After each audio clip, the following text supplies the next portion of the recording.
Сәлеметсіздер ме оқушылар? Параграф 61. Дұрыс тамақтану денсаулық кепілі. Бірінші тапсырма оқылым.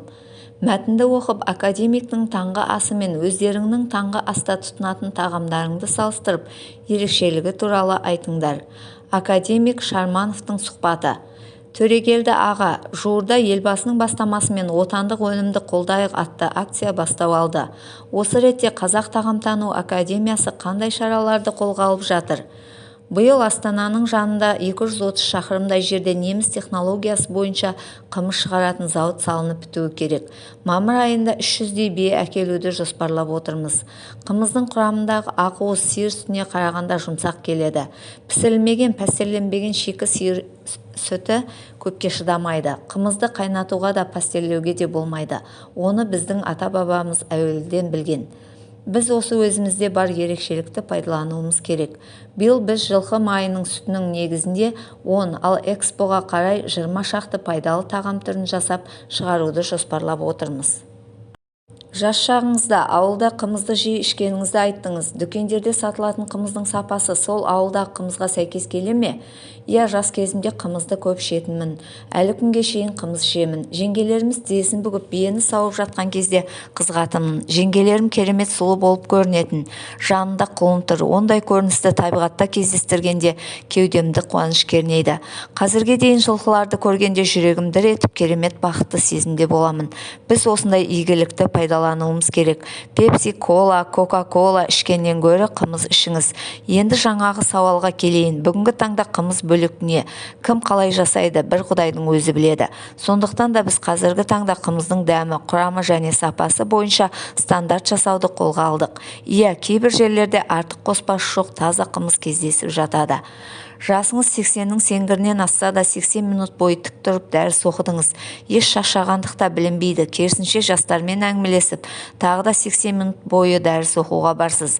Мойындау керек, бұған кез келген адамның шамасы келе бермейді. Денсаулық сақтаудағы сырыңыз неде?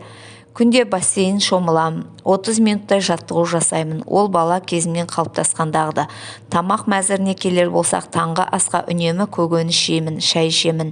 Нан, май, шұжық жемеймін. Әсіресе шұжықты мүлдем жемеймін. Түсте қазы, сорпа, тағы да көкөніс, кешкісін жеміс-жидек, көбіне алма. Америкалықтар алманы Құдайдың көзі деп санайды. Ең бастысы адамның көңілі таза болу керек. Ешқашанда өзгелерге қызғанышпен қарамаңыз. Өтіріктен аулақ болыңыз. Әрдайым жақсылық тілеңіз.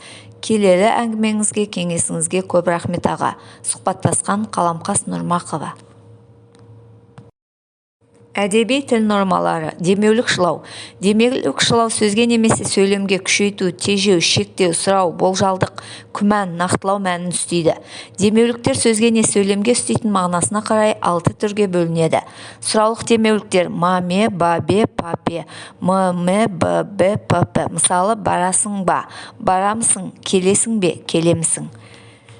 Күшейткіш демеуліктер ақ, ау, ай, әсіресе даде, тате. Мысалы, осақ, досым-ай, қарағым-ау, тілекте келді.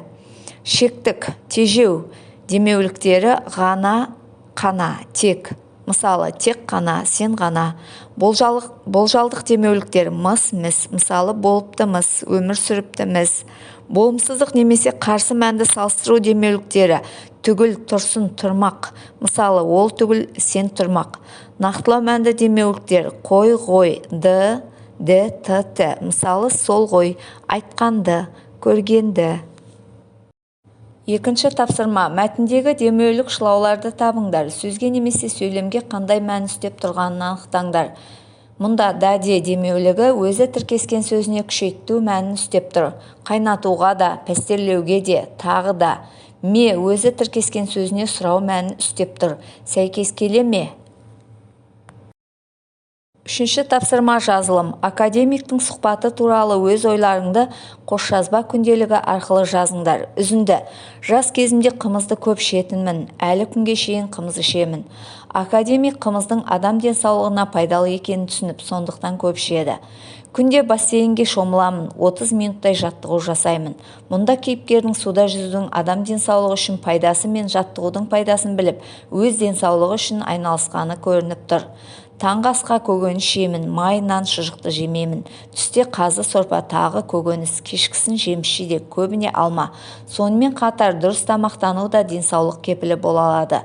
Кейіпкер мұны да ескереді. Төртінші тапсырма. Академик ұсынған тамақтану қағидалары тақырыбында кластер жасаңдар. Академик ұсынған тамақтану қағидалары: таңғы асқа көкөніс жейді, шай ішеді, түскі асқа қазы сорпа ішеді, көкөніс жейді, кешкісін жеміс-жидек жейді, нан май шұжықты жемейді.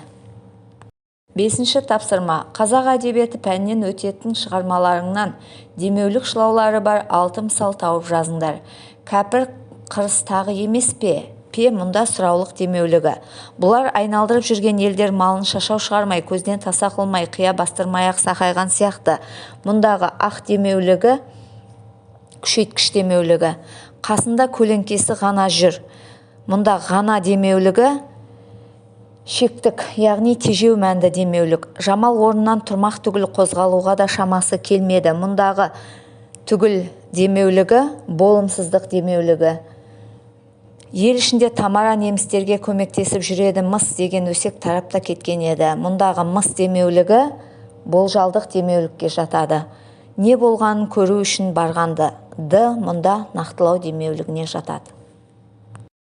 Бүгінгі сабақ сіздерге ұнаса, каналыма тіркелуді ұмытпаңыздар.